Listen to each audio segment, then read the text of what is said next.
আমার মারে আগে থেকে বলতেও শুনছি, আবার জিজ্ঞাসা করছি, কই নেপালিরা অনেক ভালো তো। হ্যাঁ, ওরা অনেক ভালো, ঠিক আছে। তারা নেপালি ব্রাহ্মণ তারা, ঠিক আছে। আর আমরা ছিলাম হরিজন সম্প্রদায়ের। তো দেখতাম তারা আমাদের সাথে মিশে ভালো করে কথা কয়, আর সবাই ফর্সা ফর্সা ছিল। ওদের অনেক কয়েকটা পরিবার ছিল, আর আমাদেরও কয়েকজন আত্মীয় ছিল যে আজিমপুর স্টাফ কোয়ার্টারে, ঠিক আছে। তো ভালো করে কথা কইতো আমাদের সাথে। তো এখন আমি যেহেতু ওদের সাথে ভালো পরিচয়, ওরা তো ভালো, তো এটা আমার চান্স যে সে আমার ইয়া দিতেছে, ভালোই আমি একটা চান্স পাইলাম, তো আমি অ্যাকসেপ্ট করি ভাইয়া। হয়েছে কি, রিলেশন ঠিক কন্টিনিউ চলতেছে, দেখা দেখি, ওরে ভালো লাগা, ঠিক আছে। এখন যেটা তার টার্গেট যেটা ছিল, সে আমার সাথে ভাইয়া, এখন আপনি আমার থেকে বয়সে বড়, আমার ভাইয়ের বলেন। সমানে, ঠিক আছে, ক্ষমা করেন। আপনিও তো ভাববেন, আপনাদের জেনারেশনের মেয়েরা তো এরকম ছিল, আপনিও তো এরকম ছিলেন না।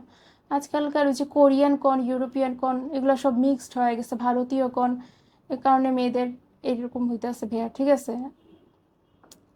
এখন যেটা ওর সাথে আমার ভালো লাগা ভালোবাসা, এখন প্রাইভেট ভিডিও কল যেটা সে আমার সাথে করছে অনেকবার, ঠিক আছে।